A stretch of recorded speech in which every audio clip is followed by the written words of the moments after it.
La sentència del Tribunal Constitucional que ha anul·lat articles del decret llei que ampliava la llei d'habitatge de Catalunya ha causat una forta reacció social. Convocades per l'ESPA i 20 entitats pel dret a l'habitatge, unes 1.300 persones s'han manifestat a Barcelona contra la sentència.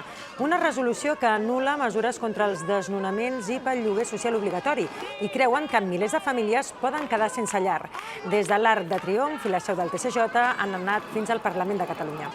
Creuen que la solució és una nova llei d'habitatge, ja que la sentència invalida les mesures perquè es van regular per decret.